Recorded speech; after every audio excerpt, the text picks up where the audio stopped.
Hello, welcome to another episode of the Filmumentaries podcast. This is Jamie Benning talking to you from my house in southeast London. Yes, we are in lockdown again. Yes, it's crazy out there. No, I'm not going out. In fact, I've turned down some work recently because I just don't think it's safe at the moment. My wife has some medical conditions and I want to make sure that she's safe and that my kids are safe. This time I'm speaking to a guy called Martin Meunier, a French guy, Paris-born, and he moved out to the States to work in the film industry, worked on some really big films.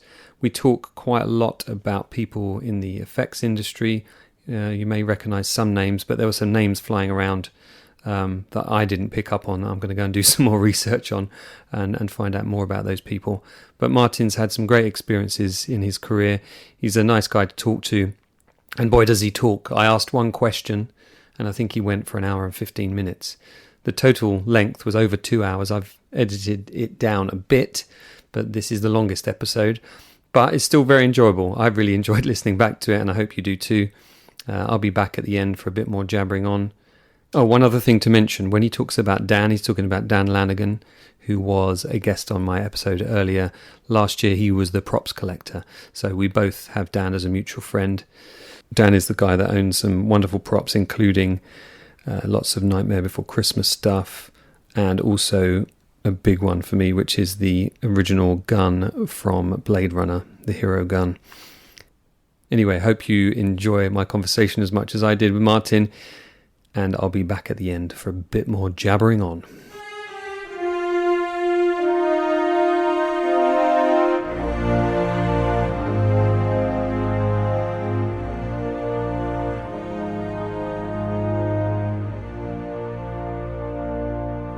How did you find your way into the film industry? What was the path that took you there? Was there a moment in your childhood where you realised that's what you wanted to do?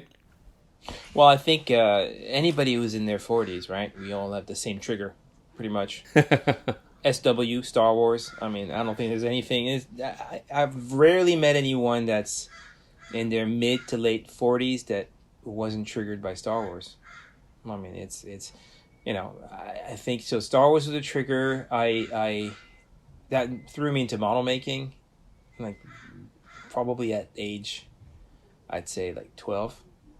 So I started making models, Lego versions of Star Wars ships, and that went on to basically blowing up the models, burning them, shooting them, making them blow up, and then it was all right. Let's videotape this. And by the time I was like 18, I was making sets with 4 cameras and blowing up everything that I could, making my own explosives, making all my own models, and trying to recreate scenes from Terminator and scenes from The Abyss. And that was it. So you brought up in France? Oh, my mother's American, naturalized American. I was living in France. I basically immigrated at 24 to the US from France because I worked for about 5 years in the movie industry in Paris, doing commercials, movies, model making, pyro, makeup. And when I got to the US, I came to New York and I started working for a photographer in New York, making covers for like Popular Mechanics and models for commercials. So what got you in shooting range of being in the film industry then? I had a friend who was living in San Francisco, and I always wanted to go to San Francisco because that's where Industrial Light and Magic is. So I moved to San Francisco. I had made a couple connections in France with some Industrial Light and Magic guys. I called a few of them up, and they were like, one of us is working for Henry Selick on James and Giant Peach. And I had seen that year, it was 94, when I got to New York, it was the release of Nightmare Before Christmas on VHS. So that's when I saw Nightmare, and I fell in love with Nightmare Before Christmas. So I jumped at the opportunity to just go work on a stop-motion movie, and I got hired on James and Giant Peach. So what was your role on that then? I wanted to do some model making, but they didn't have room for me to work in the model shop, so I worked in the mold room, and my first task was to register the faces, the replacement faces for the spider in James and Giant Peach. So they introduced me like to the registration system. So these are, well, I'll explain, like the spider in James the Giant Peach, that was played by Susan Sarandon, and you remove a face that has an expression on it to put another face. So there'll be an oof face, an ah face, an e face, a scared face, and each face has a different brow expression. So I'll have a scary, happy, neutral brow. So for the spider, there was about 400 different faces with you could go from a scary ooh to a happy ooh. You had to go through an intermediary brow. It was a really complicated system. And the faces had to match like perfectly. You took a face off, they had little magnets. They didn't have magnets actually, they had bicycle chains. And it had to match the exact position of the other face. So we had this system called a frame grabber, which was an early stop motion registration video system. So next to your camera, you had a little video camera, and you could look at the animation that you were doing and go back and forth with frames and have a fade in between frames. And this would help the animators basically figure out the next frame.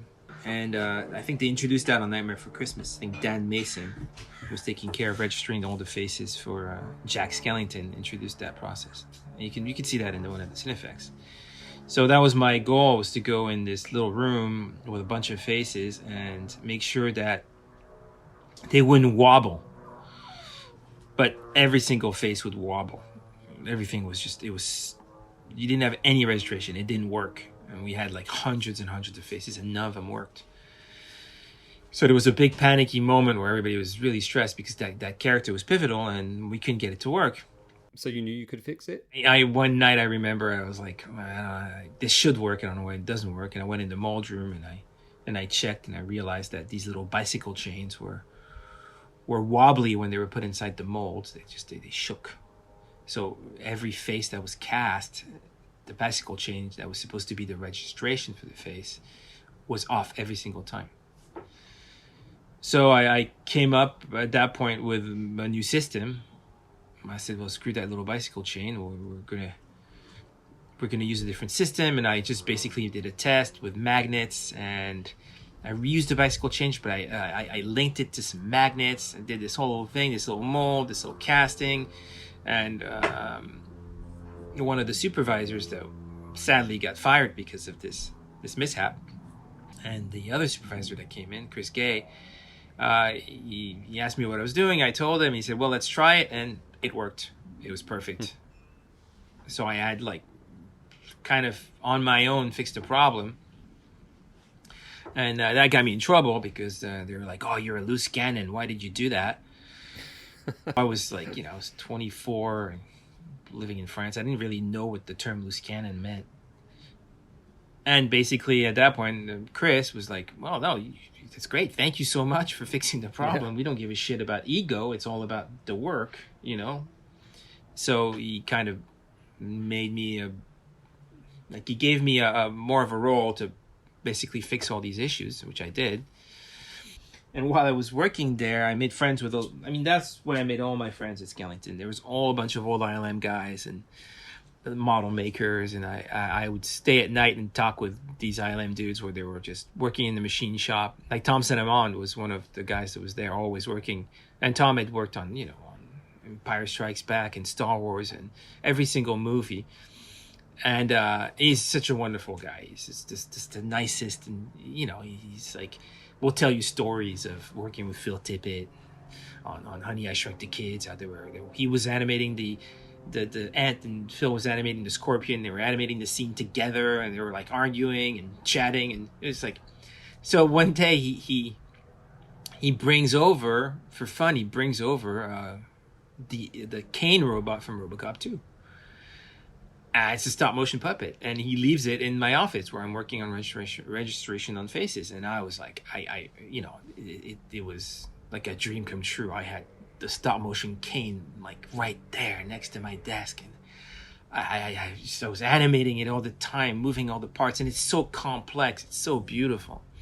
And most of the guys who worked on that puppet, Merrick Cheney and Mark Rabot, Chris Rand, they were all there working at Skellington. So they were came by and go, oh yeah, I machined that, and I made this, and I cut this, and Merrick was like, and I painted this. And then he brought also a pair of machined legs from the AT-ATs from Empire Strikes Back. So it was, yeah, it was like in some white cloth. He opened it up and it was the legs. It was just the metal, the inside, the legs of the AT-AT. And I was, again, my eyes just went poink. Geek heaven, yeah. And oh my God, geek heaven. I mean, that was like, you can't believe it. It was like, going from France and to the US and seeing that, touching that. So I made friends with Tom, and Tom he's an incredible painter. He's a painter and he's a sculptor, and he told me that, yeah, why don't you sculpt something? And I was like, I loved animals. I was a huge fan of the animalier movement in France, where Barry would sculpt these beautiful animals, and I had all these books on African wildlife, and he said, well, just sculpt a rhino. So I got some Sculpey, which I never worked before. I never knew Sculpey, and I sculpted this rhino, and he gave me all the texture pads. Tom gave me all these texture pads to texture the rhino. And I think they were texture pads from Chris Wallace, and some of them were used for, some of them came from like Ray Baker, there were all these incredible texture pads, and I was like, there was a history to the texture pads. And he just said, hey, you use these. So I sculpted this rhino, and I kind of blended a black rhino and a white rhino together. And I did this rhino, and I did this beautiful little base, and I molded it at Skellington at night. And so I had these castings of these rhinos, and my ex-boss, who got laid off because of the spider face incident, he was this incredible model maker. John Reed, the sweetest guy in the world. And just, again, like a legend. John Reed had molded the Enterprise for Star Trek: The Next Generation. So he showed me pictures of the TNG giant Enterprise, of him molding it. So, I was like, again, blown away. And he said, well, he'd gone to Tippett Studio. And he called me and he said, I heard you sculpted this rhino, or I can't remember how it went, but he said, there's a sculptor here that Ron, that is a Dutch sculptor, and his dad just passed away, so Ron has to go to Holland, and they need somebody to come and sculpt these bugs. And I was like, gosh, for who? And he's like, for Paul Verhoeven. I was just So I take it you're a big fan of RoboCop and everything else. RoboCop was one of the big influences in my life also. So I jumped on the opportunity to go have an interview at Tippett. And I brought my rhino. So I got to Berkeley, and it was the Grayson Street studio for Tippett. And again, I mean, when you walk into that studio, Grayson Street, your mind goes. It's just, you walk in and there's this little room, and there was a giant, beautiful painting of the dragon from Dragon Slayer on the wall. And I was nervous, so I go to the bathroom, and on the above the toilet bowl right there is the original sculpture of Jabba the Hutt. The maquette, is it? The maquette, yes. Yeah. It's right there. And I'm like, holy shit, that maquette is probably covered in so much urine. But still very valuable. Yeah, it's like the last spot of the maquette of Jabba is getting to watch guys take a piss and getting splattered. He probably would like that, but yeah. So I go into the studio, and it's Grayson Street, and it's this dingy little studio at Grayson Street, but it's where they shot it's where they shot RoboCop and RoboCop 2, and they just finished the Coneheads. And then I showed my portfolio, which I had a bunch of sculpting stuff that I did in France, and I brought the rhino, and I was there showing it to Craig Hayes. And Craig Hayes was the designer for RoboCop. He's the one who designed RoboCop 2. And he's the one who built the Ed 209 for the first RoboCop at Ron's studio. So I brought the rhino, and Craig was like, hey, can I keep that? And I was like, sure. So I gave it to Craig, and I think he gave it to Phil, and like I got a call maybe like a few days later. They're saying, hey, you want to come and sculpt? So the rhino got me that job. you're just ticking off the names here as we go. It's like, because this is the thing, like, just to go back to what you said at the start about how Star Wars is the kind of launch pad for a lot of us in our 40s that are either in the industry or interested in it or just in the creative industries anyway. But I think one of the things that those films did as well is they kind of made heroes of those people behind the scenes. So we knew the names Dennis Muren and Phil Tippett and Joe Johnston and Tom Santaman and all those guys. And for you to, have this kind of path through and eventually working with a lot of these guys, that must have been hugely exciting. It was, but I tell you the interesting part. All right, so the big name, Phil, all those guys, I got to know a lot of them, but it was all the other guys that were the most interesting. It was all the Merrick Cheney and a lot of guys that were not as well known that were working on Astrolight and Magic. Chris Gay, all these other guys that I mentioned, they were all like, Mitch Romanowski, all these model makers, all these painters that they weren't. They were not the big guys. They were not the department Lorne heads, Peterson and Steve Gawley and Charlie Bailey. I got to know all those guys too. When I went to work in ILM, a decade later, but it was the crowd. It was all these workers, and it was amazing because they'd worked on bits and pieces.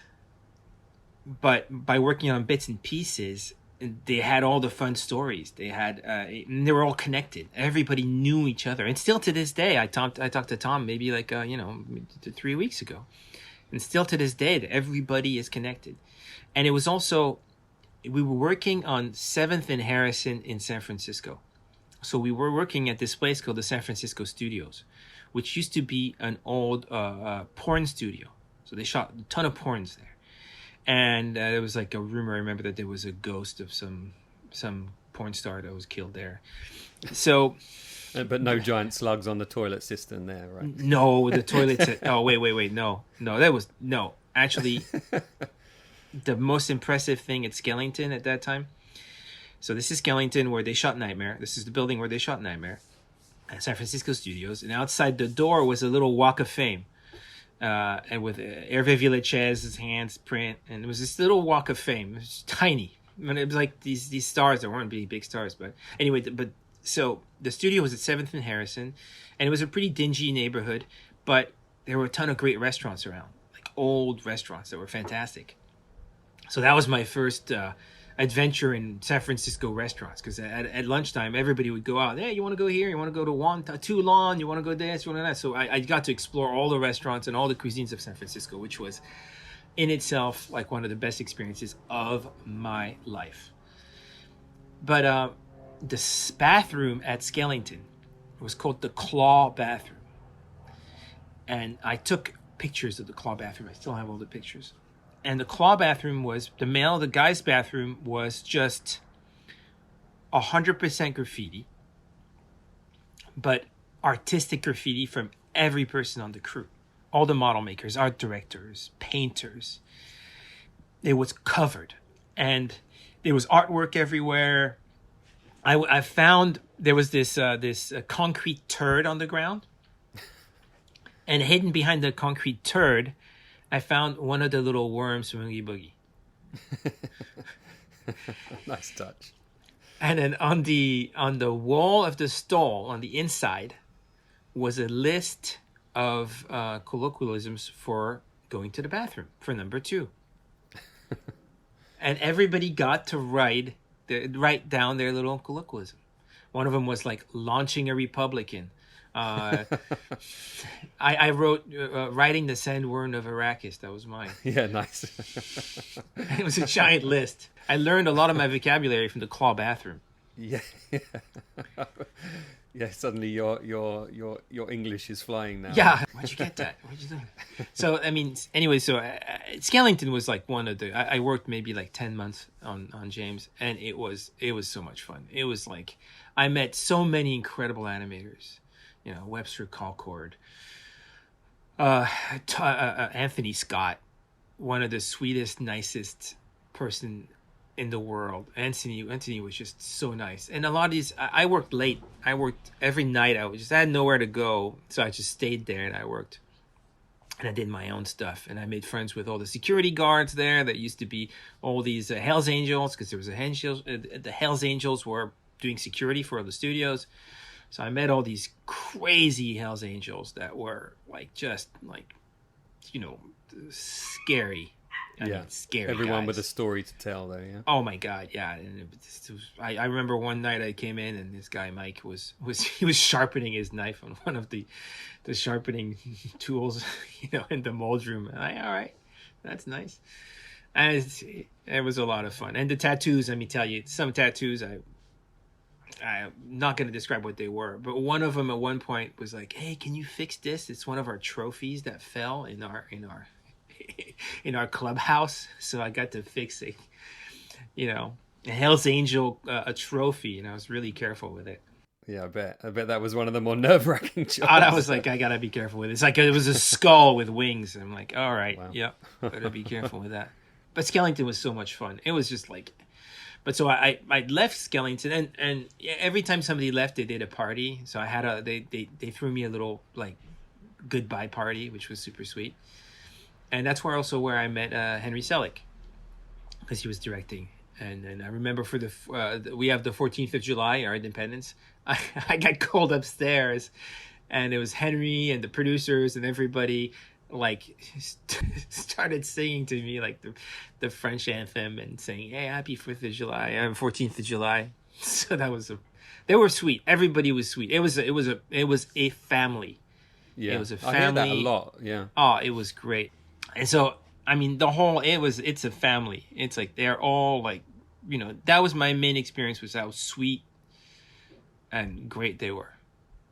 And then I went to Tippett Studio, which was different. Because I got to sculpt there. So I was saying I got hired, and I left Skellington, and I got hired to sculpt the bugs for Starship Troopers. And so there was one other sculptor there called Pete Koenig, who now is an art director, and he was like, he worked on he worked at Rob Bottin, or you know, I think he worked with Chris Wallace on the RoboCop 2, and he was just a, you know, very famous, very talented young sculptor. So I started working with him on the bugs for Starship Troopers, and I sat down that day, and Craig said, brought me a drawing of the tanker bug, and he said, "All right, go ahead, sculpt that."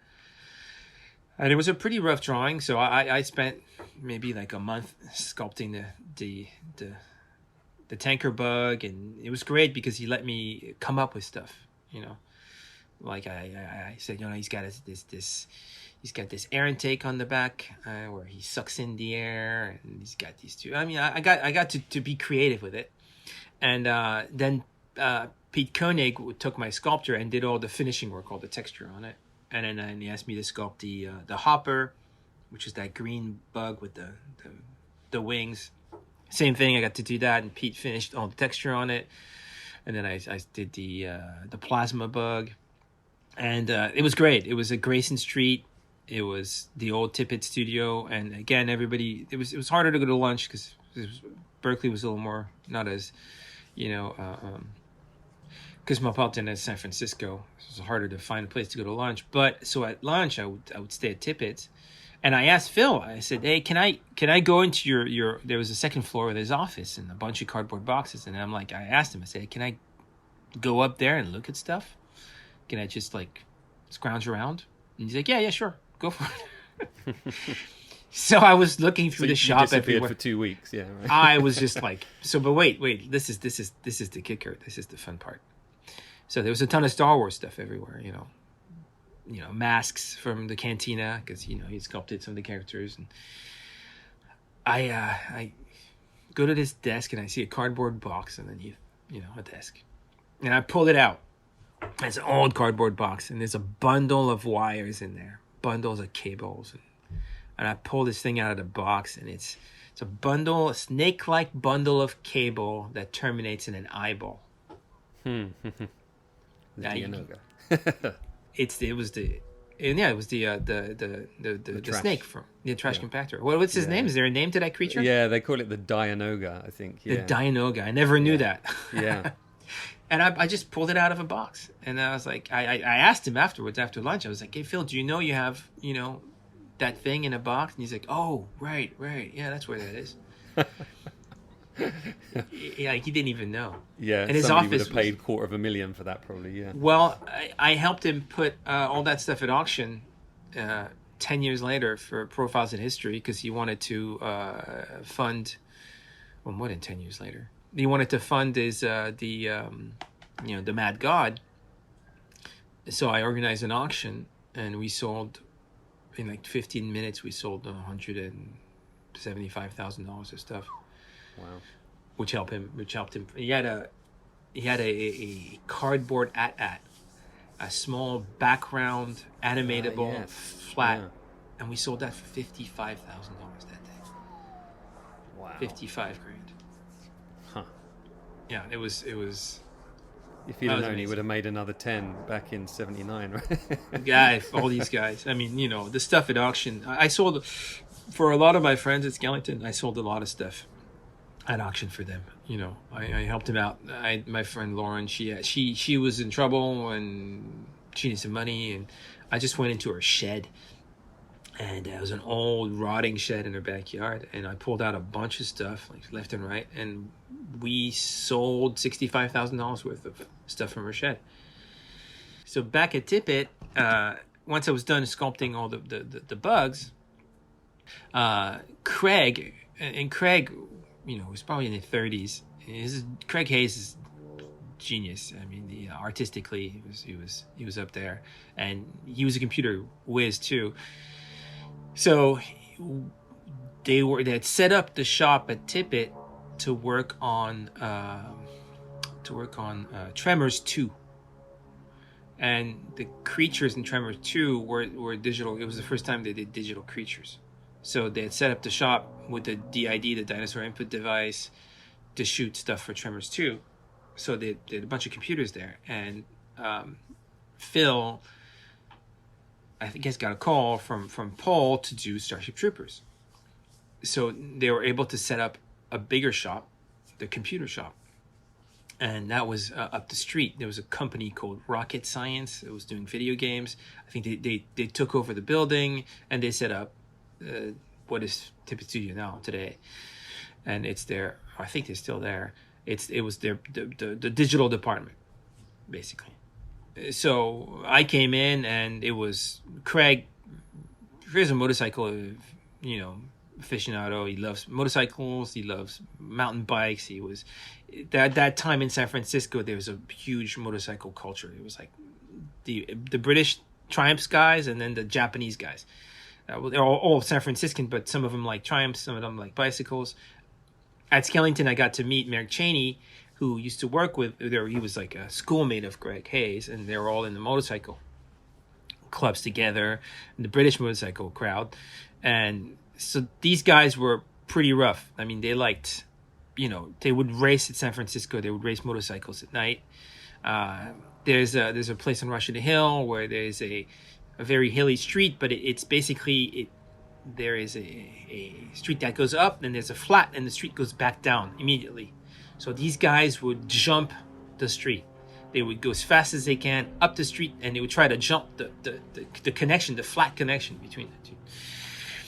Yeah, so there was a lot of accidents. A lot of people died. A lot of injuries. A lot of pins and bones. But anyway, so Craig was not like your average computer geek. He loved computers, and he just asked me straight up, "Hey, you wanna do some computer modeling?"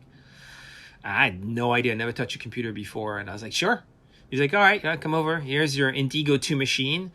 Here's a scanner that I built."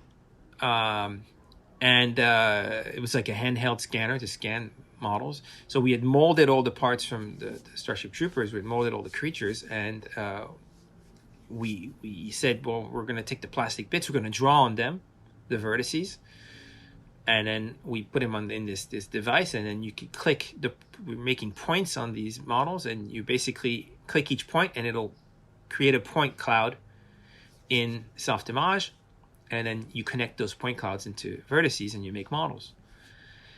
So this was like, this is extremely primitive computer graphics. This is 1994 Indigo 2 machines, Softimage software. And he basically said, all right, you got a week to model the hopper, which is the creature that I sculpted, the green one. And I hadn't even touched a mouse before. And he sat me at the computer. My desk was a door with an eye hole in it. And he's like, go for it. And I was like, yeah, all right, sure, whatever. The innocence of ignorance. And I modeled the hopper. It took me 2 weeks to model it. And at the end of 2 weeks, I had the computer model done. And I remember, not all people were talking to me back then. Because it was all computer guys, and it was like I was pretty quiet. I was like sat in my chair and did my work. And at the end of the 2 weeks, Craig, I showed the model, and Blair Clark was working there. And so Blair Clark was a machinist and a model maker at Nightmare for Christmas and James. He didn't work on James. He just worked on Nightmare. But Blair, again, him and Anthony Scott, two of the sweetest, nicest, caring, soft-spoken, beautiful people I've ever met. And Blair was the art director, and he's like, I'm not sure he was the art director, but he was working there doing CG. And, he basically said, yeah, what you did there in 2 weeks, usually people will take 2 months to do it. So Craig was like, all right, you're the modeler. You're going to model the bugs. And I modeled the tanker bug. I modeled the one that I did, the hopper, and then I remodeled the whatchamacallit. It was the brain bug, and then I rigged the brain bug so he would have all of his floppiness, and that took me like 3 months to do. So I spent about a year and a half, or I think almost 2 years, doing the computer modeling. I had to do I modeled all the digital characters, and I rigged the digital characters. I ended up doing some animating some scenes. I animated the two guys that get melted from the tanker bug.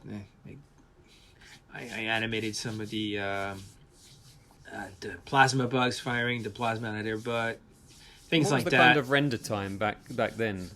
Well, I'll tell you, they had there was a room, a big room with the computers in it, and it was like, I can't remember the value. There was a massive room, it was like $3 million worth of computing power in there. And the big deal is that they had 1 terabyte.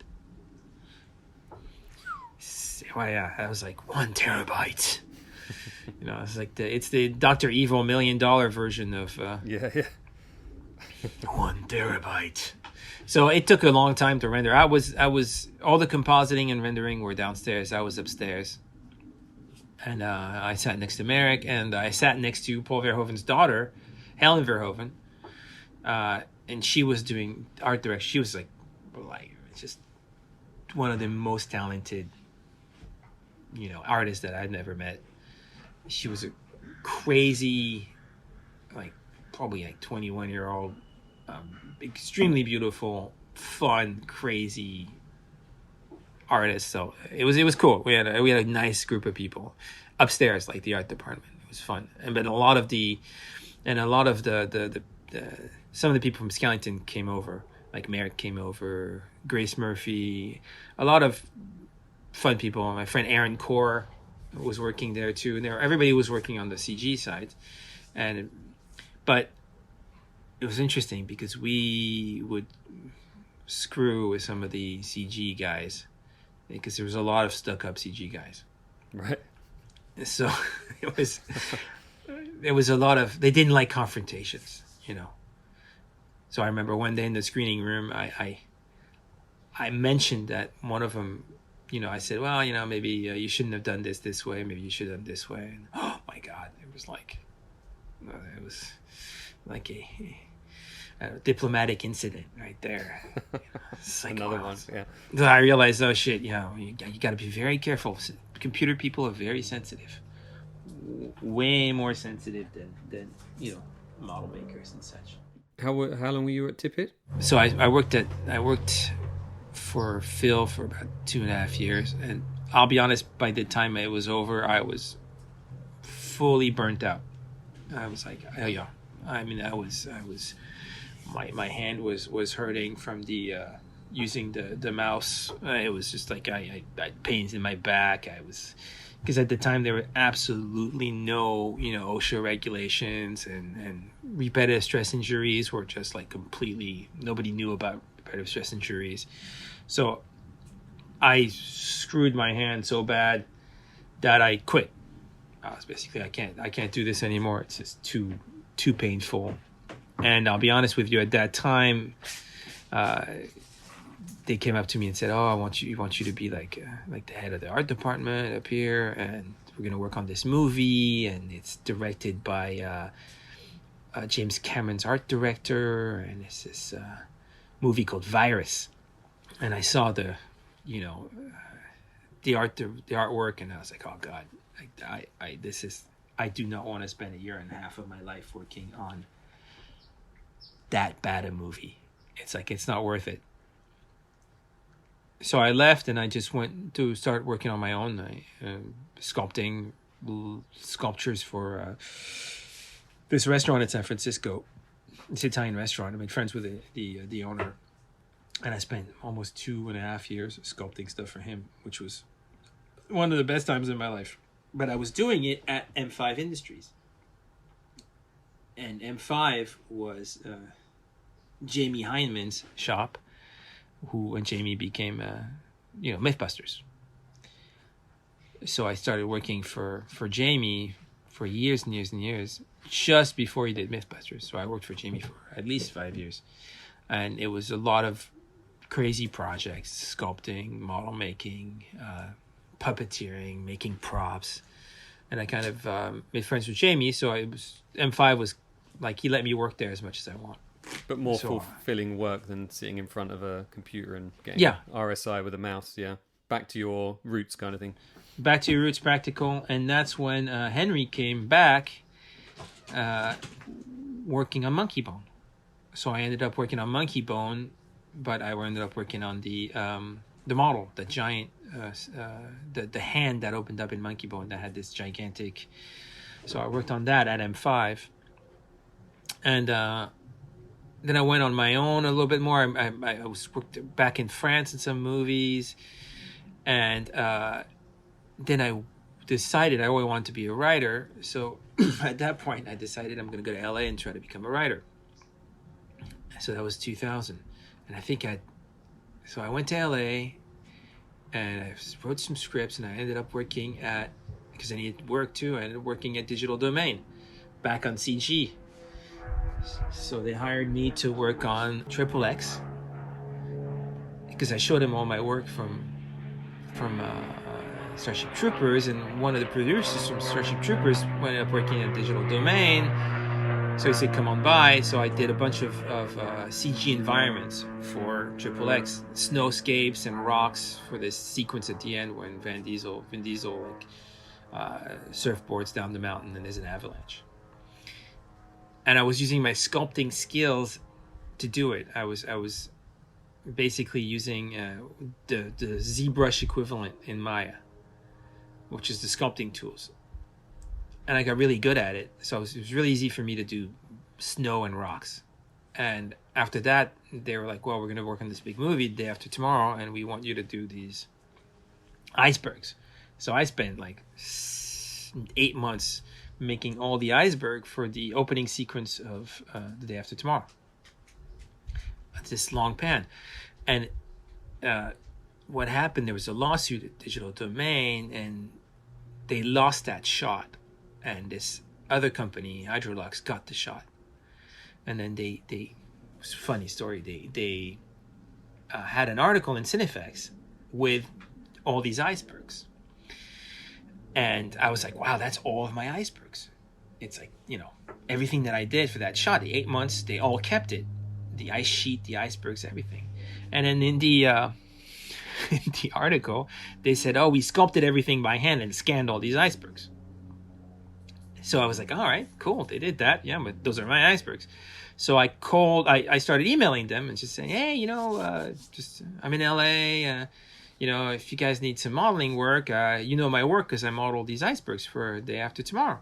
And they answered back, and this was the head of the company answered back, "No, actually, you didn't. We scanned them, and then we modeled them." And I said, "Oh, well, that's really nice of you to have kept my name that I carved in the front of the icebergs." Because I digitally carved my name in the front of the icebergs. And I said, "That's really cool of you. Thanks for doing that." And we never heard from them again. So, it's good to sign your work. Even. Yeah. So anyway, and then I worked for Digital Domain for a while, and then I was writing, and I got an agent, and I wrote I had a writing partner, and we wrote a pitch, and we sold the pitch to Disney Animation for feature film. So suddenly I had my name in Variety, and I sold this. I was like one of the first non-Disney writers to have sold a pitch to Disney. I would not staff, and I worked a year for them, and then everybody got fired. And I thought there was a but coming here from the tone of your voice. That went down the drain. 250 people got fired, and the guy I'd written this for, he got fired too. So that was it. And it seems the case often when things like that happen that they never want to go back and give it another go. It's like it's done. It was a one chance thing, and they're moving on. It is done, yeah. And it was a great story. It was basically Gladiator meets the Lion King. It was Cleopatra's pet leopard, who thinks he's a big shot in Cleopatra's palace, gets kicked out of the palace and ends up meeting a ragtag group of animals that open for the gladiator games and teaches them showmanship until they get so good at it that they really have to go into a real gladiator game and face Julius Caesar's bodyguard, which was this albino rhino, which was the guy that got kicked him out of the palace in the first place. So that was our pitch, and Disney was like, "Oh, this is great, love it, Gladiator meets the Lion King. It's perfect." And that's in a shelf right now somewhere. Yeah. And do they own that then? Is that theirs forevermore? Yeah, that's theirs forever and ever and ever. Shit. Yeah. But, it's fine. But with all these things, I guess, the one door closes, another door opens, as they say. What happened? How did you get on to the next picture? At that moment, I got a call from Henry. And basically, it was like, "Hey, I'm going to work on..." Because Henry, he remembered what I did on he knew that I helped on James, and I saw him again on whatchamacallit, Monkey Bone. But in the interim, his producer Ariane Suttner had done this TV show called The Phantom Investigators, and while I was working at M5, I helped out on that, and I did a bunch of creatures, and I did a bunch of stuff for her. So she called me and she said, "Do you want to be the stop motion supervisor for this movie that Henry's going to do?" And basically, not the stop motion, but the stop motion creature supervisor. So I would build all the creatures, the stop motion creatures. And I said, "You bet. Absolutely. I just got my ass kicked in LA. So let me go back to San Francisco." And they offered me a extremely good salary. And I was like, "Yep, let me do it." And the movie was The Life Aquatic. So I went to San Francisco. Henry showed me the script and he showed all the characters, and then I basically drew all the characters on this big sheet. And there was I still didn't think it was real, and it was 3 months of pre-production. And then basically I said I was working at my shop. I had a shop at that point in San Francisco next to Merrick's shop, which I met at Skellington. And I started sculpting all the prototypes. I hired a bunch of guys. It's interesting because at the time, in the special effects industry, it was extremely white. The majority was white males in their 20s and 30s. And I had taught in LA at the Art Institute, or the Art Academy, or the Art College, or the College of Arts, whatever. Can't remember. And I had a bunch of I had a very eclectic crew at that point, and I met this young guy named Miguel, who's a Mexican kid, and he Miguel Sandoval, and he was like a '50s crooner, and he loved anything in the '50s, and he had like the pompadour, but he was a really good sculptor. So I called him up and I said, Miguel, you want to come to San Francisco and help me sculpt these characters for Henry? And so Miguel showed up. And then I'd met a friend, I met a kid from Thailand, Gritsada Sachawacharapong, and he was a genius sculptor, and I hired him too. So now I had the French guy, the Mexican guy, and the Thai guy, and that was our little group. And we basically sculpted all the characters on the Life Aquatic, and started sculpting these sugar crabs and the pony fish. There was a lot of them, and some of them never made it into the movie. And I also hired Darren Rabinovich. So we had the French guy, the Mexican guy, the Jewish guy, and the guy from Thailand. That was our little group, and we all gave ourselves nicknames. So where was that shot? I mean, that was a big movie. You must have had a reasonable sized facility for that. Basically, he got an offer to go shoot it at Kerner Optical at ILM. So we got to rent the ILM model shop. So I got to work in the ILM model shop because Henry had rented it. So it was basically mine to do whatever I wanted with. So I had the whole model shop to myself. And again, you walked into the ILM model shop and they're like, hey, this is where you're going to work. And I'm looking at the walls and it's every possible Industrial Light and Magic model everywhere. And they're like, and they're like, oh, you can go up there. That's all our if you need some model making bits, just go on the second floor over there and just, pick out what you want. So they had the mezzanine filled with cardboard boxes and anything you could find, like tidbits from every single movie. You'd pick out a chunk and it was probably a piece of an X-Wing fighter. And so we worked there for about a year, making all the creatures from the Life Aquatic. And I had a friend that I'd met at M5 called Eric Dunn, who was a genius mold maker and artist, and he was working at this place called Douglas and Sturgis, which would sell all the products to all of the model shops in San Francisco. And Edge Innovation were the guys who were doing they did all the big creatures, the big fish. They did Free Willy, and they did all these, and they were using this material called dragon skin, and because it was a soft silicone. But before that, all the other silicones you couldn't find the soft silicone to work with. You had to work these soft polyurethane that would degrade and melt. And that's why all the characters on Nightmare for Christmas, their hands melted away over the years. And that's why Free Willy melted after a year. And it was this toxic sludge. It would lose its integrity. So Eric introduced me to Dragon Skin, which is this platinum pure silicone that you can tint. That's super stretchable. That's unbelievable. And that's basically, I used it for the Life Aquatic. But the incredible part about it is that you could paint it inside the mold. So I made these clear molds. Eric basically engineered all this, and he used this silicone called Soda Clear, and you could see through it. And so I had all my artists paint like an animation cell on the inside of the mold. So the mold was clear, and you could see what you were doing because you were looking through the mold with a negative shape, just like animation cells. So we did these magnificent color schemes. There was a paisley octopus, and it was all painted by hand on the negative shape of the mold on the inside. Then we closed the mold and backfill it. And we ended up making just these absolutely beautiful creatures and this massive, 9-foot long shark that Dan has. And this one, maybe you can cut that out.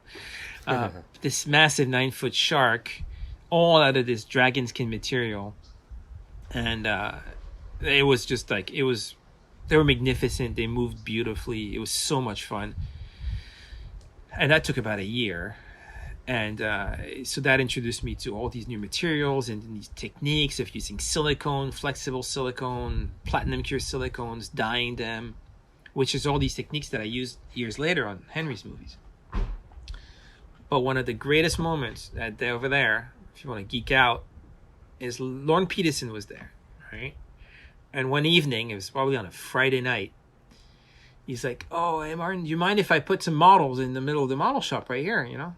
Because we had all the tables, and he was like, "I'm like, oh, go for it." So he wheels in the Star Destroyer from Star Wars, the giant AT-AT that stumbles and falls in the snow, and the speeder bike from Return of the Jedi, the full size one. And he leaves him in the full size one. He leaves him in the middle of the freaking room. And he's like, "Yeah, Monday, probably Smithsonian was going to pick him up." So all weekend I was working, you know, right there next to the Star Destroyer from Star Wars. And what a backdrop to have, jeez. I mean, and I was like, it was...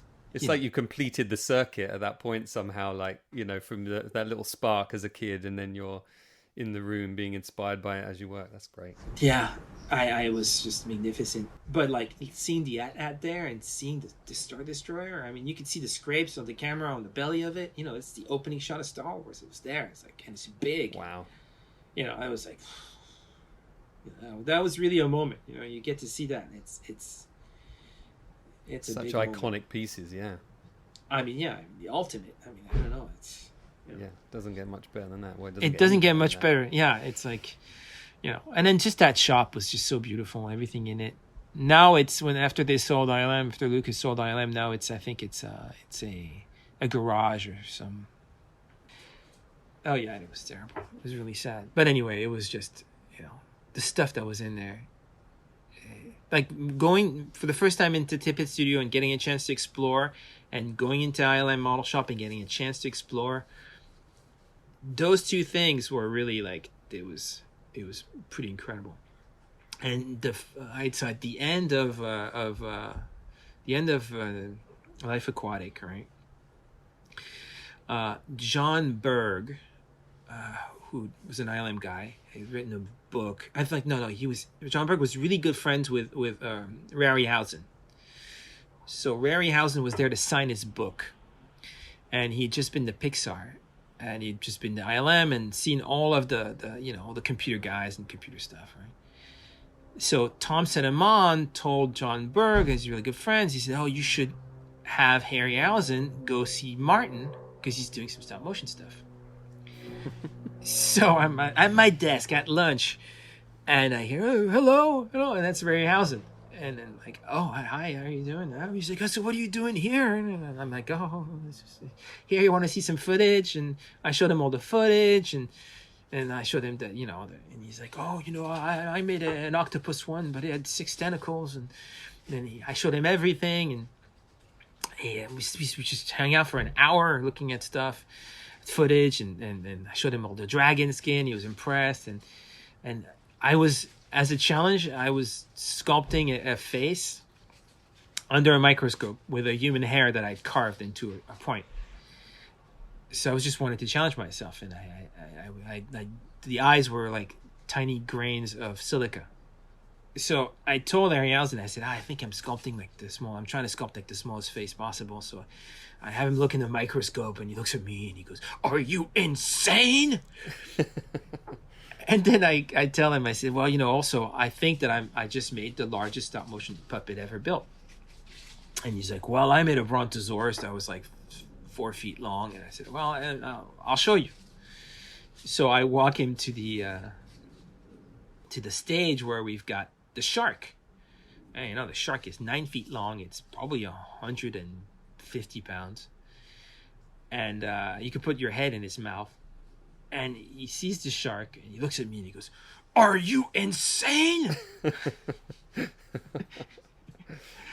So it was really sweet. And then as we chatted, and as he's leaving, right, and he was there with his wife and his agent.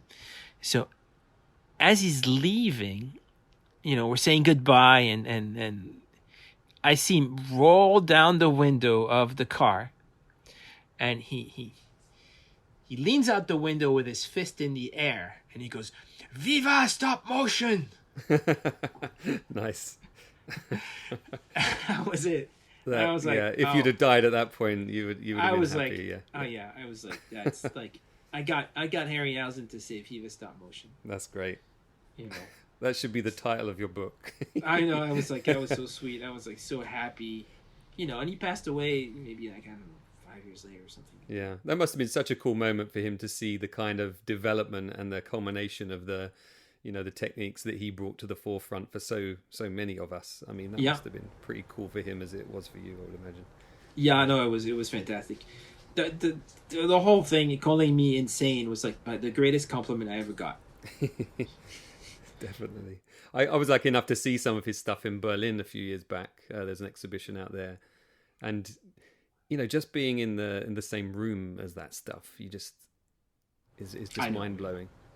It is mind blowing. It's. I mean, the way I see it is that those items, those pieces are, to us, they're not physical. They're psychological. They represent reality. They're real objects. It's a real Medusa. It's a real Millennium Falcon. It transcends. It transcends the object. So when you see it as an object, it's kind of a shock. It's like I'm seeing a god. I'm seeing a representation of like something that was divine for me, but I'm seeing it physically. It's sometimes disappointing because you're like, oh, it's the magic is gone. That's the first time I saw the Smithsonian Star Wars exhibit. When I saw all the models, I was shocked by how crude some of them are. How like they're pieces of plastic glued together, and I'm like, oh, that's a gun turret from a tank. Oh, these are hubcaps. The little the balls that fires, the little floating ball that Luke trains with, and it's got these silver little parts, and they're like just hubcaps. And it's like, oh damn, but that's the magic of movie making. It's like you can make stuff that's just, and I did that a lot in model making. I put random stuff here and there, knowing that on one of Dan's movies on Panorama, I put a vacuum cleaner in the background as one of the buildings, and it passed perfectly. It was like a nice old red vacuum cleaner. There is something about that, though. I mentioned this about Star Wars some years ago. I made a sort of behind-the-scenes doco thing on Star Wars, and just having those physical objects that were from our world, all right, they were combined into different things. It adds a sort of legitimacy to them, to the world we're looking at somehow. Some sort of deep-seated familiarity. We know that world even though we don't know it, if you know what I mean. Yeah, so it's interesting. It gives us a connection.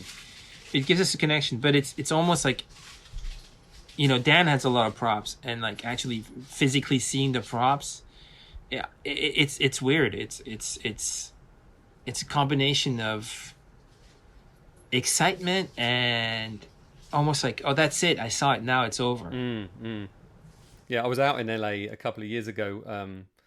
I did a bit of consultancy work for them on prop culture, and Dan kept saying, "Oh, you've got to come around my place and check out the collection and everything." We never got around to it, and I bitterly disappointed. The invite's still open, but the thought of seeing some of those items, like the Blade Runner gun and stuff. I mean, but I think there's also a factor that if you own it or not, owning it is a different ball game. Having it, like I have a few props that I love the show Penny Dreadful, and there was an auction a couple of years ago, well, more than a couple of years ago, in Ireland where they auctioned off all the pieces, and I don't think a lot of people knew about it.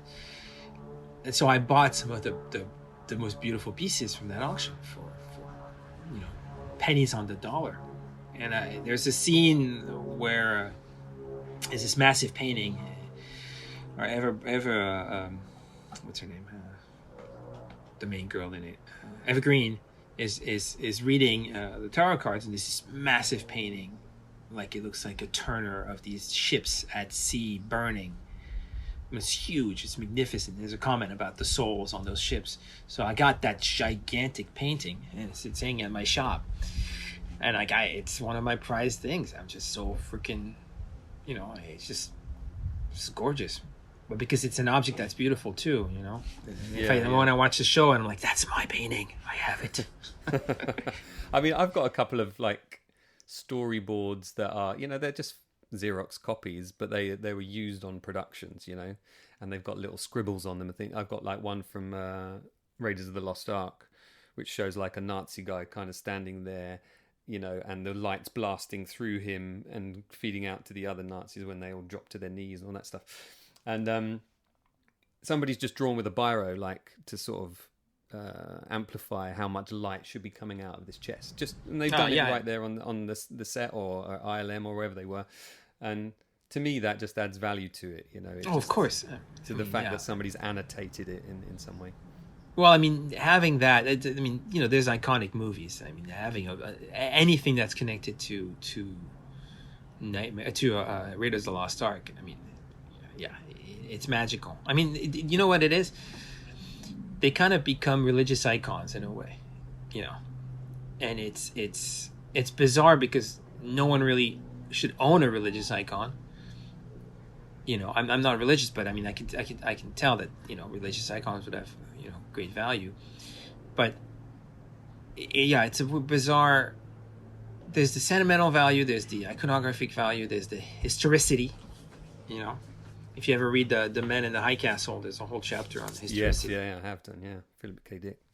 Yeah, and then he talks about the value of historicity, and anyway, it's a whole chapter on it. But there's the sentimental value. Like I have a few things that I have sentimental connections to it. Like for my wedding, Henry gave me a original drawing from Nightmare with Sally and Jack. It's the moment we're about to kiss. And he signed it and wrote on the back a little message, and it's framed. And to me, that's like, it's more than a prop at that point. Yeah, definitely. So how did you end up getting on working on Coraline then? That was just your connection to Henry, and you were the guy for the job? When I was working with Henry on the Life Aquatic, we were at this place in San Francisco, and it was after one of those, it was a few years after the tech boom, but there was a place called Reardon Studios, which was this high-tech shop where, that like, TVs coming out of the walls. It was a leftover from that high-tech boom. But they had a rapid prototyping machine there, a Z Corp, like one of those color printers. And I remember with Henry, we were looking at the machine, and he said, maybe we could use that machine for doing replacement faces. And I was like, yeah, all right, maybe. Yeah, I really okay. And I forgot about it. And so after the end of Life Aquatic, I went my own way, and I opened up a shop in San Francisco, and I did like a ton of stuff there. Like I was doing consulting, model making, props. I molded a bunch of giant flower pots, built flower pots. This is all like, great work. It wasn't movie stuff, but it was still fun work. And I did a lot of miniature stuff, and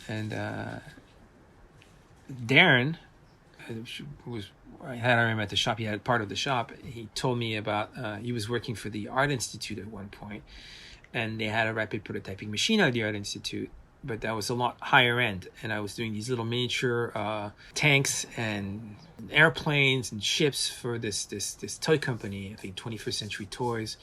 And he said, well, you should look into rapid prototyping instead. So I went there and I met with Brian McLean, who was the head of the model shop at the Art Institute.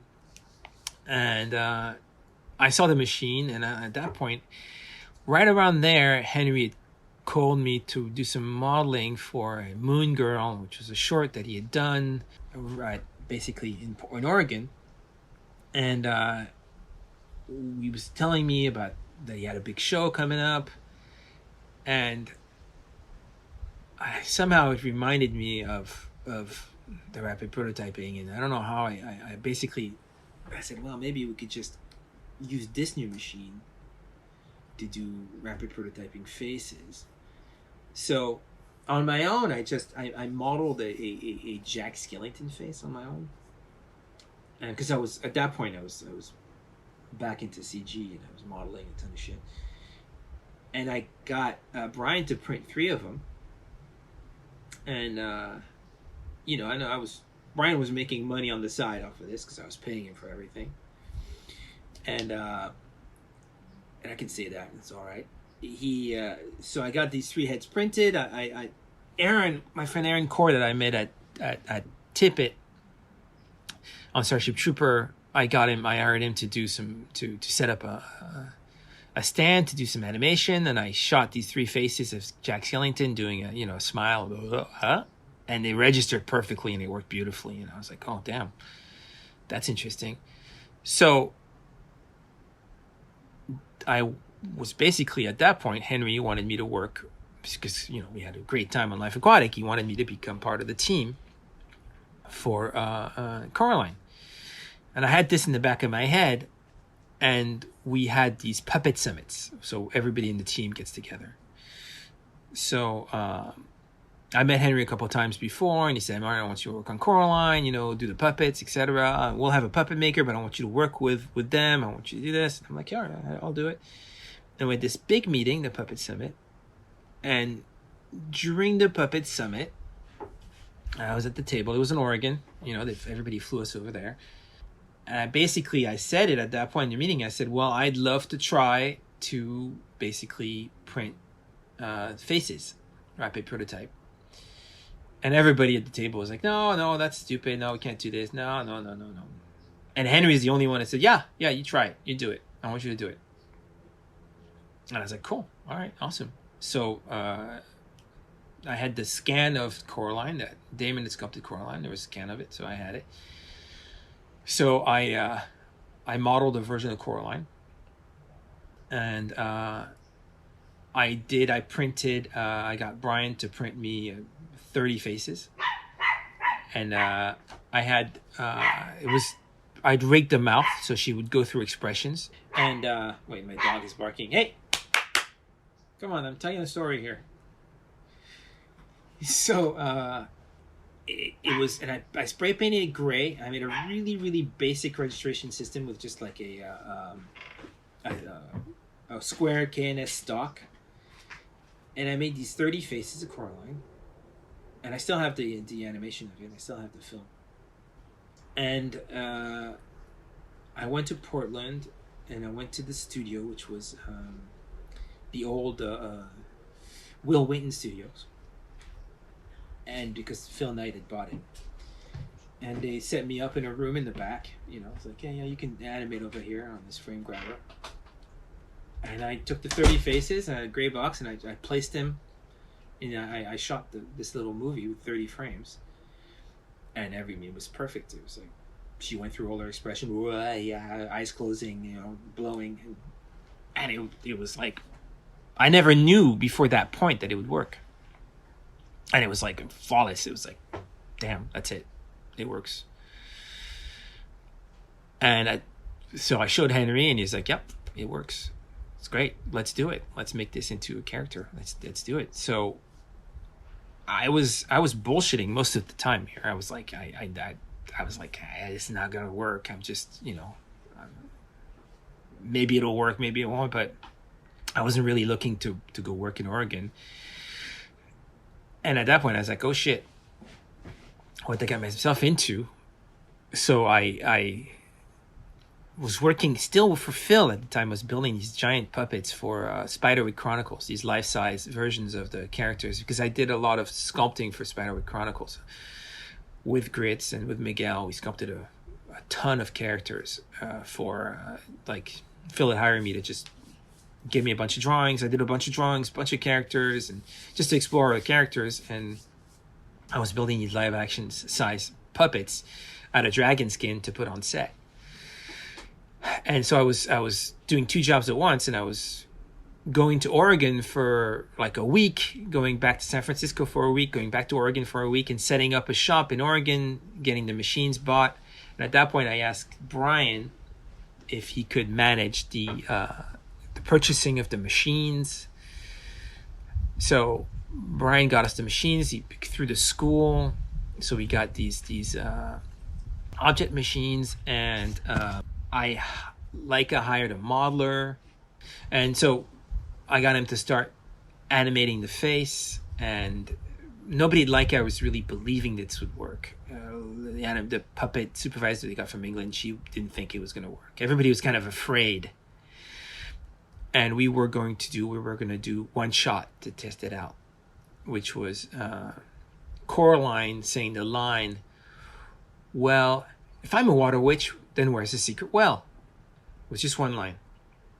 "Well, if I'm a water witch, where's the secret well?" So we made all the faces for that one shot. We got them painted. I worked a lot on the registration, like how to figure it out. But I used the knowledge that I gained from James and the Giant Peach for the magnet placement. The same magnets. I used the same magnets. These little 1/8 inch magnets. And we got all the faces. We did a bunch of tests, and it was working. It was like the animation, like it was really subtle. It was you could hardly see the difference between one face and the next. So at that point, we're like, well, we got to label all these faces. So we labeled all these faces. At that point, I hired Brian to basically come and be my producer to help set up everything. Brian McLean. And I asked him to just, set up all the computers, be the producer, just do all of the paperwork stuff. So I didn't have to do any of it. He was a supervisor. He was not a computer modeler. He was just basically a good organizer, great producer. So he started hiring other people. We started setting up his shop, and we got the Coraline shot done, all the faces done, brought him on set. And at that point, I designed an eye rig for Coraline that had her eyes can move in all directions, but she had an upper and a lower lid, an upper lid that would be able to close in front of the eye and change angle. And I did this in the computer. It was this really intricate little eye rig that I still use today. And they did the shot, and they finalized it, and they showed it. And what was amazing at that point is that you could read what she said on her lips without the sound. Wow. And everybody was like, okay. An innovation like that, though, must have changed the industry from that point on. Yeah. I mean, it was like a game changer, 100%. Because you could read her lips. And I don't think that anybody had ever been able to read the lips of a stop motion character before. And which was also, it was because of the animators. They animated her perfectly. It was beautiful. It was just a great shot. And it was Travis Knight, I think, animated the shot. And Travis Knight, the son of Phil Knight, is a phenom animator. I mean, no one could animate as fast as he did and as well as he did. I mean, there's people who describe Michelangelo carving marble, and Michelangelo didn't let anybody see him carve marble. He hid it, and I think he did the David when he was like in his 20s. But it was a legend that these two guys went to see him. They spied on him. And, when you carve marble, you have to be careful on how much stone you break. But apparently he was going so fast, he was taking huge chunks of stone because he knew so well how the stone was going to break. Well, Travis the same. He can, you can animate so quickly. He knows where you think you can see where this puppet's going. So he had been animating for long, and he was teaching guys who were animating for 20 years. They were asking him advice. So he animated that shot, and it was absolutely beautiful and perfect. And at that point, Henry was like, all right, well, so Coraline's going to be this. And he's like, and this other character should be rapid prototyping. And this other character, and this one, and this one, and this one, and this one, and this one, and this one, and this one, and this one, and this one, and this one, and this one. And suddenly I had Coraline, Bobinski, Mother, YB, Other Mother 2, Other Mother 3, the cat, Spink, or was force one of the two, Spink or Forcible, all the mice. And then suddenly they were like, well, so your rapid prototyping machine, it can make character spaces, but can it make props? And I was like, all right, it can make props. So Tom Proust, who was the model maker on James the Giant Peach and Nightmare, was the head of the model shop there. So Tom Proust was like, hey, you know what? I want, like, can you print like 40 forks and plates and fruits, and can you print windows and door handles and doorknobs and keys and, you know, everything. So we started printing like thousands and thousands of objects. So then we bought a second machine and a third machine and a fourth machine. So it became like a production house just to produce every little thing. And then basically it was like, well, we have a VW bug to do. Can we print the VW bug? So we got blueprints, we got CG models from Volkswagen and printed the VW bug. And then we had this praying mantis chariot to print. So we printed that, and there were all the chairs, and there were... And then Henry at one point came up to me and he's like, well, we have these scenes where there's water. She's under the shower. Do you think you can print water? So I'm like, all right, well, we'll find some clear resin. And I had Craig Dowsett, one of my guys, like do an animation sequence of water coming out the shower. And I printed all these little water, and I covered them with crystal clear to make them glossy. And then we animated the shower head coming out. And we since we had a digital version of Coraline, we could create the digital interaction between the water and Coraline, and that matched exactly. So we had water, and then there's a little bug at one point climbing on top of a coffee cup. And so I made a little replacement sequence, the first little replacement stop motion sequence in Rapid Prototype. So we had this little bug that was crawling on the ground, so you just could replace it.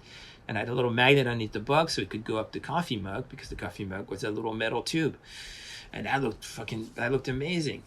And it kept going and kept going. And then at one point they needed like smaller scale characters. So I printed smaller scale character, molded a little tiny Coraline at my desk, and cast a tiny Coraline out of dragon skin, and made a tiny Coraline that was maybe 2 inches tall with a tiny replacement face.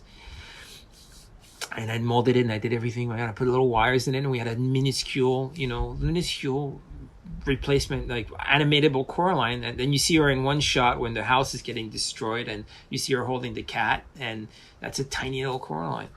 And then there's a running Coraline, and I was like, Andy was like, can you make a replacement running Coraline? And we'll just, so I made a replacement running Coraline. And then he said, there's George Powell, who was an animator who did replacement animation, and everybody's a big fan of George Powell. He did Tubby the Tuba, got an Oscar for Tubby the Tuba, and he used to do replacement animation. So you'd carve each little characters. So we had this giant mouse circus to do, and I remember at that point they wanted to do it digital, and I think they had this company, Giant Killer Robot, I think was going to do it. They bid it, and then I was like, Henry, let's do a homage to George Powell. Let's make all these mice. Let's make him, and let's make replacement animation. So that was another troubling thing for a lot of CG guys, because they want it to work, and Henry was like, fuck it, let's do it stop motion. So I animated this sequence. I got my animators to animate a little mouse sequence, and we went over it with Henry. So there was a lot of squash and stretch, and I engineered these little mice so they could become a part.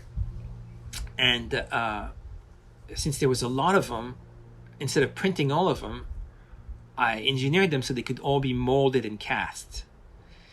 So I got all these pieces, and I sent them to my shop in San Francisco that I still had, and my guys over there mold and cast all these mice, and we probably produced maybe like 6,000-7,000 parts of these little mice. And I had my friend Eric do it, because we cast them all in color, so they didn't have to be painted, and then we assembled them, and everything was at a really complex numbering system, and with magnets, so you could remove the legs and place the body on top of another set of legs. So there was it was a very complex setup, and we had to make sure that everything worked. And we had one guy animate that whole mouse circus, and they're all replacement, and it's beautiful. I mean, it really worked magnificently well. That whole film looks amazing. It really does. I think I remember at the time seeing it. I didn't know anything about it, and it was just I was like, I'm going to go to the cinema, and I went and I chose that film with my girlfriend, and I had an argument with a friend a week later who was convinced that it was all CGI. He was absolutely convinced that it was done to make it look like it was stop motion a little bit, but it was all CGI. I mean, there are CGI elements in there, right? But No, none. none Not at one all. single. Not at all. Not one single CGI element that whole mouse circus. And there was there's a little blimp at the beginning that crashes and it explodes, and all the mice form the word Coraline. And that was the same. That was all painted by hand. All these little, like, and we put them in a tray so you could see each frame basically. Like you'd have the setup with all these different mice, and none of it was all printed. Every inch of that thing was printed. So you won that bet. What is it about you then? What attributes have you got that have enabled you to have this kind of, extended lifespan in the film industry, but doing different disciplines, some of which people would stick to for their entire career? You clearly jumped in with 2 feet, and was willing to diversify when computer modeling came up and the face replacement stuff. You're an engineer, you're an innovator, I guess, ultimately. Yeah, I mean, it's only because I love it. That's it. It's fun. I mean, it's fun. That's it. I sacrificed the financial stability for the fun. That's it. I mean, I could have, I'm fairly smart. I know mathematics and physics. I could have been a banker. I wanted to be a surgeon as a kid, and I still love. You give me a scalpel and a piece of meat, and I'm happy. But I throughout all these jobs, a lot of us get cuts, and the moment somebody gets cut, I'm there, just like, all right, let's see how bad it is, and let's see if we can, see what you need. I love biology, I love physics, I love that, but I love movies more. That's it. It's all for the fun. It's all creating objects, and I still do today. I'm still making it. I still make things all the time. It's just, you either choose stability or you choose fun. And my dad's a photographer, my mom's an artist. So when I was a kid, they were like, do whatever you want, blow shit up as long as you don't lose any fingers. My dad handed me, when I was 11, this 22 rifle and say, you want to go shoot your models, go for it. Here's a box of ammunition. So you have none of your Kenner Star Wars figures remaining? Oh no, Kenner's that's those were sacrosanct. I still have all the guns that are associated with them. They're all perfectly fine. I could have never touched a Star Wars figure ever. So this was melting little army men, was it, and stuff like little that? Army mans, Tamiya tanks, airplanes. No, but the one thing about making those mice, the one cool thing about it. Now, part of my pitch was that everybody on the crew will have one at the end as a crew gift. Nice. So we made 450 crew gifts, and everybody got a mouse in a glass jar with a beautiful stand that I modeled of the circus floor with all these mice around the stand with Coraline crew. So everybody got one, and Henry got the conductor mouse on the ball. Uh-huh. And we should say that you were rewarded as well for that. Yeah, it was. So the idea is, I pitched it at Leica. Part of my pitch at Leica was that I told them, you do this, you're going to get a technical Oscar at one point, because this is going to be the big innovation. And they were like, okay, great, let's do it. It was part of the pitch to Phil Knight and all these guys. And part of the pitch was also that, we would use all of this for toys, to make toys. And it was funny because I was in a big meeting with Phil Knight where basically I got to present everything. The stop motion, this new technology, And so Phil Knight's the dad. And I remember he had his, everybody there was the CFO was there. And I pitched everything, and then he leaned over to a producer basically to ask. I asked, what did he ask you? And he asked the producer, who's this guy? She said it, and then afterwards, he used my name, and he said, "All right, well, this is it. This is what we have to do. Who's got the rights for the toys? Do we have the rights for the toys?" And they didn't have. They basically given up the rights to the toys to NECA. They couldn't produce their own toys, and he got super pissed off. Yeah, it was scary to see a billionaire get pissed off. Tell you. But anyway, so we used all the computer models to make the toys at the end for Coraline. So that was a whole fight to get toys made that looked good. So there's all these little tiny figures of Coraline, these little kits, and those are all the computer models.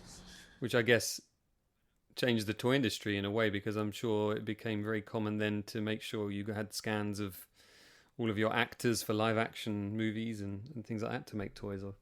Yeah, I mean, I think that the toy industry was probably using rapid prototyping at the time. I'm not sure, but probably because they were starting to get really beautiful stuff. But yeah, but now it's like it's common, But so this was Coraline, right? So I kept working on stuff at Coraline. I mean, I kept working at Leica. We did so much stuff with the rapid prototyping, and to a point where the Coraline was done, and we were moving on to Paranorman. And at that point, I told Brian, I said, well, we have to move to the next step. And I had done at that point Merrick Cheney told me about color printing.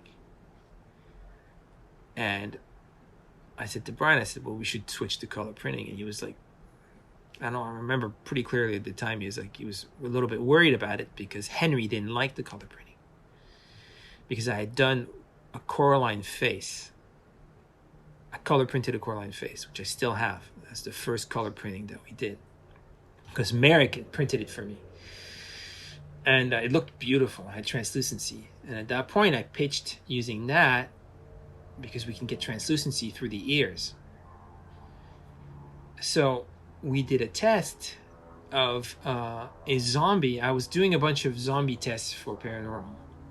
I did a silicone zombie face, and we did a test of a zombie, a painted zombie, just howling, like it was like 5 frames with the color printing. I still have that test, and it was beautiful. It worked like perfectly well. But at that point, there was some internal struggle inside of Leica, and basically Henry left. Because I think there was I can't remember what exactly happened, but Henry left, and at that point when Henry left, I was like, I didn't want to work on any other movie than Henry's movie. I would have worked on Paranorman, but I'll be honest with you, after spending that long in Oregon, I was getting a little depressed by the weather. And one day we went to lunch to Snoop Dogg's uncle's barbecue shack. And it took us an hour to get there. And on my way back to the shop, I looked out the window and I could see all these places that were retirement homes that had names like, Shady Acres and Golden Leaves. And it was raining and it was cold. And then I was so depressed. So I called Henry and I said, hey, if you want me, I'm out. And he's like, yeah, you're my first hire. Come on. And I basically quit. And I left Brian in charge. And, the first guy I hired over there, his name was Michael Fortner. Michael Fortner was the one who did the first modeling of Coraline. And he'd just come off the Ant Bully, which was done in Texas. And then he got a lot of his friends from the Ant Bully to come over. So we had a crew from the Ant Bully to do all the CG animation. So then Henry called me, and then he said, Pixar wants to do a stop-motion movie. Because John Lasseter told me, this is Henry talking, he said, John Lasseter told me that when he saw Coraline, it was the first time that he could emotionally connect to a stop-motion character. Because she felt so real. So he offered to Henry to do a stop-motion movie. So then at that point, I was so sick of Portland, which is great, but 10 days without any sun sometimes. It's too much. I've been brought up in England, so yeah. Yeah, I was brought up in Paris, and it's like I didn't need the gray skies that much. So he said, come to San Francisco. We're going to set up a shop in San Francisco. So I came and I spent a year in pre-production, and I wrote a lot for Henry. I just basically did a lot of synopsises, and at the same time I was working on doing some characters for pitches. We worked on 3 pitches, then 2 pitches, and one of the pitch was the Extraordinary Adventures of Edward Tulane, the Incredible Journey of Edward Tulane, which was written by what's her name, DeCamillo, and it was this absolutely heartbreaking, beautiful story about a porcelain rabbit that is alive but he can't move, and it's his vision of his journey over like 50 years through the American Depression. And he's got this whole inner life where that was part of Henry's story idea that he added to the book, that he was a Chinese warrior. So I made this 4-foot tall porcelain rabbit that was, I made a real porcelain rabbit, like a porcelain face with glass eyes, that I had a guy that was a specialist who did glass eyes for veterans, David Owen, another incredible artist. And I made this 4-foot tall rabbit, and I got a 1,000-year-old Chinese dress that a friend of mine gave me. He was a fashion designer. I cut it up. I cast this rabbit with bronze and wooden parts, and I made this 4-foot tall, animatable, posable, stop motion rabbit with I sculpted a jade lance to it, and it was the most beautiful thing that I'd ever done. I hired grits to sculpt the head, my friend Holly to help me on the costume, and this thing was just absolutely, like, I'll send you pictures. It's stunning. And that was the pitch. And then John Lasseter, when we pitched it to him, basically said, I don't get it. And that was over. So then Henry pitched The Shadow King, and that went through. And The Shadow King is the project that we worked on for the next 3 years in San Francisco.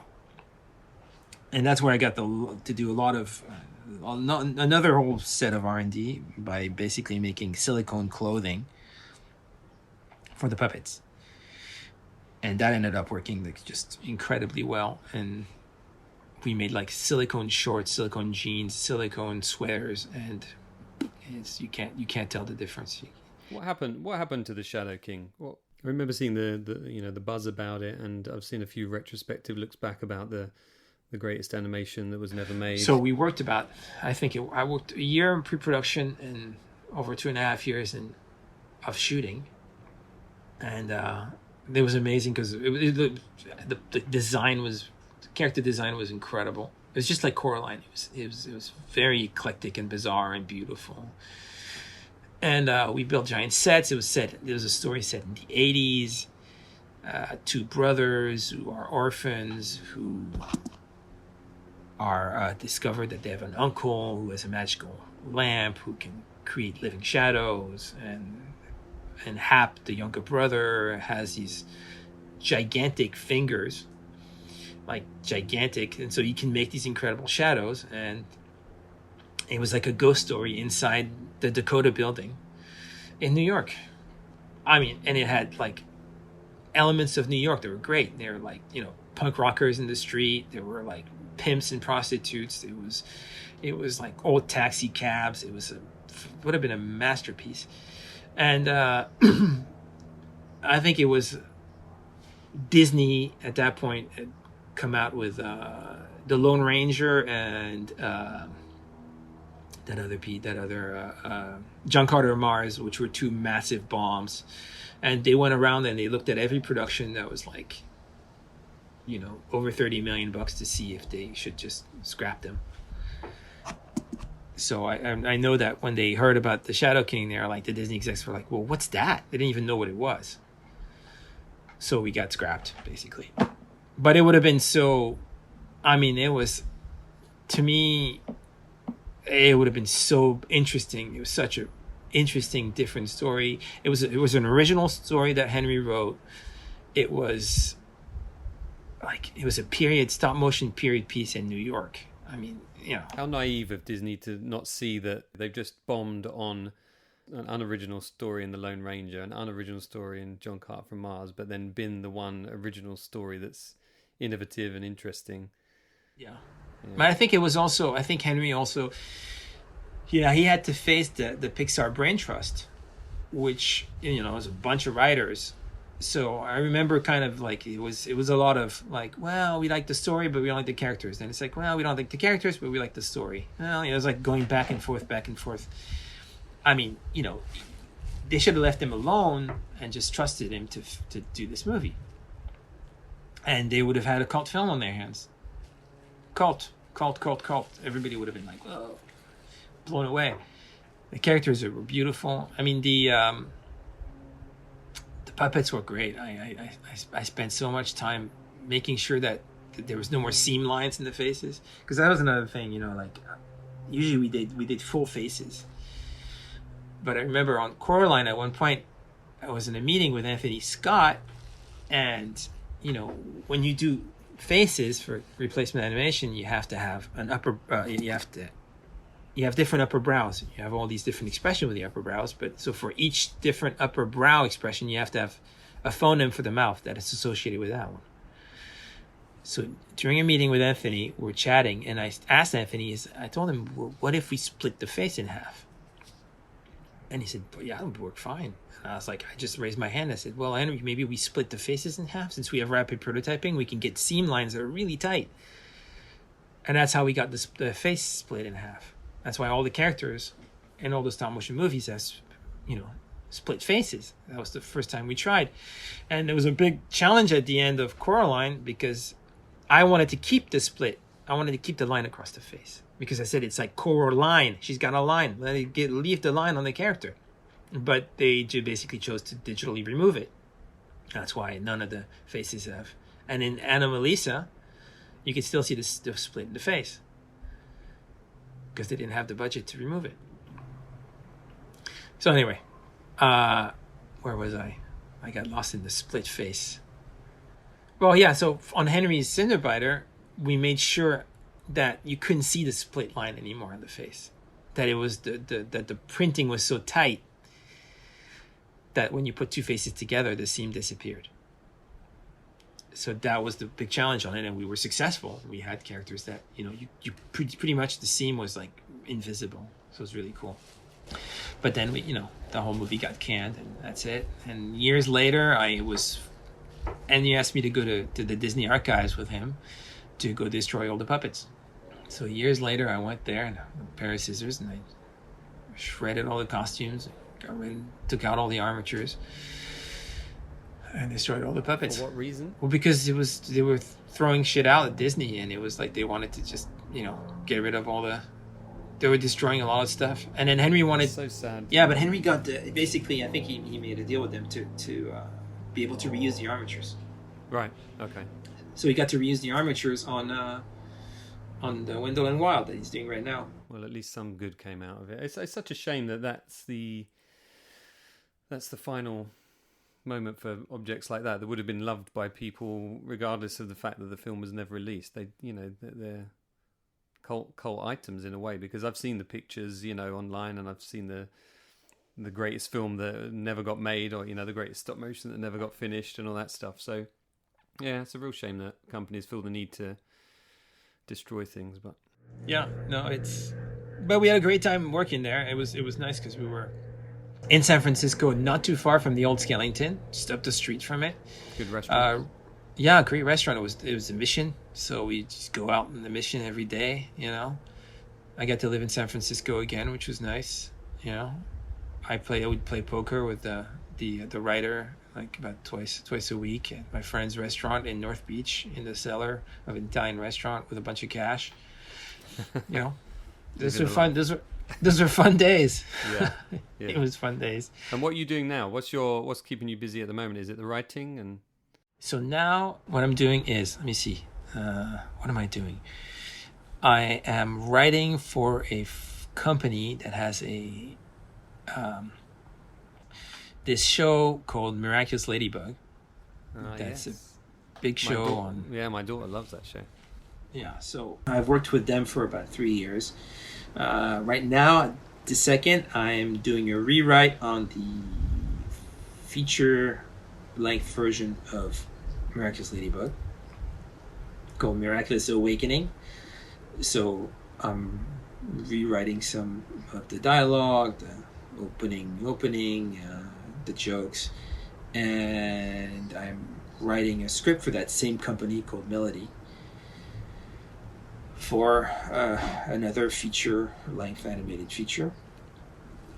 And I've worked for the past about 4 months, helping out on Henry's Wendell and Wild, because one of the guys that I hired, Kyle Williams, that I hired back on Coraline to be like a junior modeler, now is the head modeler at Wendell and Wild. So he asked me to help him out because they needed some character registration to be done on faces. So I spent about 4 months doing character registration, which was nice. It's just great because, it's like I hired him. Coraline was 2000 what? I can't remember, 9, something like that. I can't remember. And 10 years later, he basically hires me to do some modeling during a pandemic. So I was very grateful. Full circle again. Yeah. I mean, it's one of the key things in this business. The key thing is just be nice. If you're an asshole, you just burn out and you're gone forever. Yeah. If you create those relationships and that family environment, then people are going to want you back for sure. Yeah, and it's nice to be friends with the people you were friends with. 94 is what? How long is that ago? You said you're a mathematician. Come on. Right, what year are we in? I'm not sure. Well, apparently 2021. Yeah.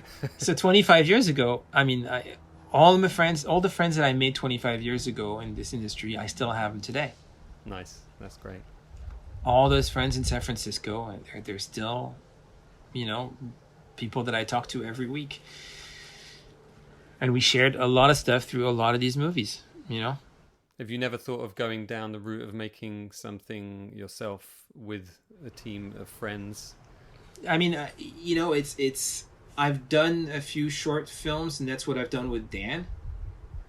And I have a few projects, but I think I just want to graduate. I think screenwriting is nice, and if I have the opportunity now to do it, like as a legitimate screenwriter. Yeah, so I can't say no. Last year I wrote the musical onstage version of Miraculous Ladybug. So I got to write it, and I got to write some songs, and I got to do, and then basically it was for the Spanish market, so it opened up in Madrid for a week. So I got to write, a show that opened in Madrid, and that's kind of satisfying. It's kind of fun to actually, had my jokes translated in Spanish. Do you ever look back and think, that's pretty cool? I bet you do. Yeah, no, it's fun. It's like, but I'll tell you, the one thing is that I just went with the flow. The one thing that I don't have is I don't have I'm not very competitive. I don't have I don't have these, what's the word? I'm not goal oriented. I'm not a stockbroker that just needs to be there and needs to do this. So I kind of go with the flow, which is a flaw in a way, because you need to be a little bit more focused and know where you're going. But like when I close my eyes and I think of myself, I still think of myself at age 14. I look in the mirror and I go, shit, I'm bald and I got a beard. Yeah. Damn. I have the same problem. Yeah. So I still love the same things that I love at 14. My taste has not changed at all. I don't like any adult stuff. I don't like sports. I just like movies and animation. And, like one of the things that I've always done is I've always talked to children like adults and to adults like children. And I think that works. Like, every time I talk to a kid, I just approach him as if he was an adult. I go, hey, what are you watching on Netflix? What show is good? What kind of models? What's your favorite Gundam? Which Star Wars movie did you like? I just go straight into, and every time I talk to an adult, I go, oh, so how are you? Oh, good. Everything's okay with you? Oh, good. Yeah. Do you want to do this? Oh, right. Are you sure? Do you need a break to go to lunch? And it seems to work really well. Yeah, I love the way that kids talk and they leap from one subject to another without a thought. The one minute they're telling you about their favorite show on Netflix, the next thing they're telling you about a magic trick they've learned, or how their knees soggy because they fell in a puddle. It's just this kind of unfiltered. Yeah, and we forget how to do that. Yeah, and you learn a lot. You know a lot. I mean, every time I need to know what's the next show that I need to watch, I'll ask my 14-year-old friend of mine. I'll say, I'll text him and say, well, what do I got to watch? What anime do I'm watching? And he's like, oh, you got to watch this one and this one and this one. And you got to Parasite the Maxim and you got to watch this. And I'm like, oh, it's like this fucking great shows that I would have never watched. And I'm like, it's awesome. I'm like, this is great. That segues perfectly to call it a day here then, Martin, because we've hit the 2-hour mark. Okay. 2-hour mark. But, I'm about to go and watch a Studio Ghibli film with my kids. Which one? We're not sure yet. We're going to pick one because they're all on Netflix here in the UK at the moment. So maybe Howl's Moving Castle. What did you watch recently? Spirited Away we watched last week. We've seen My Neighbor Totoro so many times. And Kiki's Delivery Service. We've not seen Porco Rosso yet. But you're missing the two best ones. Go on. Well, Laputa, Flying Castle. I mean, that's the best one of all. And then Nausicaa. Yeah, we haven't seen Nausicaa, yeah. Well, Nausicaa and Laputa Laputa is the best one. Porco Rosso is great. It's a great movie. They're very adult. They're very mature movies. But have they ever watched the Lupin movies? Lupin the Third? Oh, you should watch them. They're great. Castle Cagliostro. It's amazing. It's the same company that Miyazaki. But you should. They're so much fun. Castle Cagliostro, Lupin the Third. It's probably 1987 or something like that. But there's a timelessness to those movies, though, isn't there? Like, yeah. My kids had we watched Totoro, and they were like, "When was that made? Was it a couple of years ago?" I was like, "No, it was like 1986 or something." Have you watched? Did they like the Disneys and the Don Bluth? Yeah, they've watched a whole bunch. We got Disney Plus, and as I said, we're in lockdown, so we've worked our way through those over the years. Actually, we've worked our way through a lot of those. How old are they? I have a 6-year-old, I have a 12-year-old, and a 15-year-old daughter. They're all girls, yeah. So have you watched The Secret of NIMH? No. Oh, then you should. I'm writing these down. That's Don Bluth's masterpiece, The Secret of NIMH. I've not watched Secret of NIMH. What did we watch last week? We watched something... was it The Song of the Sea? Oh, The Song of the Sea. Yeah. They just did the Wolf Talker. Yeah, that's on Apple, isn't it? I think. Yeah, I want to see those guys. Those guys, I met them in Canada at like an animation festival while we were working after Coraline, and they were the young guys. They're like in their 20s, and they'd just done their first movie, which I can't remember. The Secret of Keels. And they are the nicest, more down-to-earth, fun, incredible directors that I met. And you could tell they keep making movies. One after the other. That's the key. Yeah, what's the director? Tom Moore. Wolf. Yeah, Tom Moore. Yeah. Oh, he's so nice. A movie you should watch also. If your kids hasn't seen it, have they seen the original Dark Crystal? Yes. Yeah. Okay. And Labyrinth?